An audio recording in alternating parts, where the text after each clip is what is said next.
Good morning, you guys, and greetings from Savannah, Tennessee. I hope you guys are doing well. It's a beautiful day here. We finally warmed up a little bit. Just been enjoying, yesterday was a wonderful day. I just enjoyed life all day long. I got to see my family, got to see my mom and dad, and any day that I could see my mom and dad is a treat. This is my buddies. Love them with all my heart, and I'm the luckiest guy in the world to get to call them parents. Today we're going to talk about a Confederate belt buckle. We've talked about a few on these videos before. Today we're going to talk about one that is one of my favorites. There are a lot of variations of Confederate belt buckles, like we've talked about, because there were so many makers that made them. When they were trying to arm that Confederacy, that basically when the war broke out, they didn't have much of anything. So they were trying a lot of different variations, a lot of different styles. My favorite, not just because it's geographically close to me, is the one that is attributed to Memphis, Tennessee. There was a cat over in Memphis, Tennessee named Thomas Leach. And Thomas Leach was an impressive businessman. He he worked at the Memphis Novelty Works Company. That's what he had his business over there. And they made belt buckles, they made spurs, they made swords. You'll see a lot of different swords. And the swords went everything from very simple, just regular copies of Union cavalry swords, to really ornate ones. But their buckles are very distinctive, and they'll look like this. And this is what's known as a two-piece buckle. And they're that because they come apart, and they're very easy on and off. And when you see them and they have that sword belt on them, the sword belt actually had hangers on it so you could carry your cavalry or your officer's sword. And it was easy to take on and off. But when you look at this buckle, where does it look like if there was a flawed area in the design, where would it be? Yep, you're right, those belt loops. That's a lot of belt loop. Those things are nice, big, and tall, which is great because you get to use a great big belt, but the bigger belt is heavier. And that heavy belt runs a risk, if there's a little bitty air bubble in the cast brass that these are made out of, it's going to break. And when you have a big piece of brass, there's more odds that there's going to be one of those air bubbles in there and it's going to break. So a lot of times you'll see these where they're broken and lost and separated. And that's one thing that you need to look for on these. There's two major things, but the first thing is that one hasn't been repaired.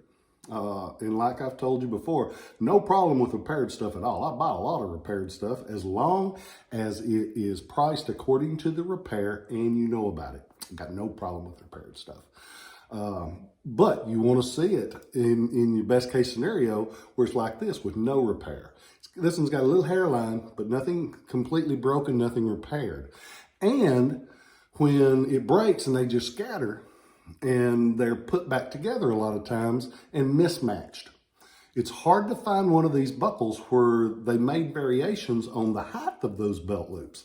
So you want to see one where it fits together well like this, and you want to see it where the belt loops are the same height, because when they left the factory, they would have been the same height. They make a few different variations of the size of the belt loops. Later on, it's believed they made them shorter where there is less and they're a little sturdier. This one's big belt loops. This is an early version. And the letter pattern on the center of these is one of the things that you look for to know it's a Leach. Because when you look at that CS letters, what does that look like? It looks like a 0 and an 8. Like you make a 0 and an 8, that's what the letters look like. Because if you closed in those little holes, you got a 0 and an 8. Very distinctive. It's a little different than the other makers do. Now, modern makers of this buckle, casting brass is, I almost said something that's not exactly true. Casting brass is an art form. And guys do it today just like they did it back then. What you have to look out for is the casting methods. Back then, they cast them in sand molds. and they would actually make that detail work in a mold made of sand. Well, yep, beach-looking sand. And they would cast it with molten brass and molten copper mix in that mold. Nowadays, a lot of people do it in wax because it's easier. But wax cast doesn't give you the detail and the clarity that the sand mold would do. So you've got to watch out and be sure. There's a lot of fakes. For every real one of these you'll see at least 4 or 5 fakes. If the Confederacy would have had as many Confederate belt buckles as there are out there today, they never would have dropped anything because they would have had plenty to back up. But this one is on the site. You can go on there.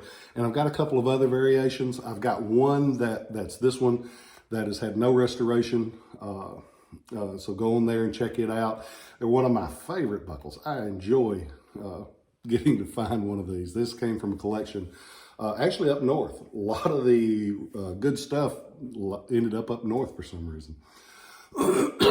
But if you go on there, you can check it out. I mentioned getting to see my parents yesterday. It was because we had to go to a funeral of a friend. And as we were waiting in line to go through and to speak to the family, I got to looking around the room, and there were a lot of people in there that it's like I hadn't seen them in a long time, and they were a positive in my life. I grew up in a small town called Lawrenceburg, Tennessee, straight south of Nashville. Great place to grow up. I am so thankful that I got to grow up there. But I mention all this because think back about when you were growing up, and there were a lot of people that influenced your life, I'm sure, because we're all fortunate that we had somebody. I want you guys to do me a favor. I want you to take time and think about them. If you can, reach out to them, just say hi. I got to tell my friend's parents, and I hadn't seen them in a while. I don't see them the way I should. I got to tell them, I said, I love y'all. And I'm thankful that you were in my life, and I'm thankful that you were a positive influence on me at a time where, kids can go good and kids can go bad, and I kind of stayed in the middle. But I got to tell them thank you, and that's a blessing. When you can tell somebody thank you, that's one of the best blessings you can get in this world. So if you get a chance, check on them, just say hi. They'll be surprised because most people don't care. But if you reach out and you tell them, hey, I'm thinking about you, that's going to make their day. I'm very thankful for where I grew up. I hope you guys are well. If you happen to be in Lawrenceburg, Tennessee, and see my mom and dad, tell them that you love them. Stay 6 feet away from them because I don't want them to get sick. But I hope you guys are well. I'll catch you next time. I love you guys. I love my life. Go on to ShilohRelics.com and check it out because I've got lots of different buckles, and they can be yours as of the time of this video. Catch you guys later. Thank you.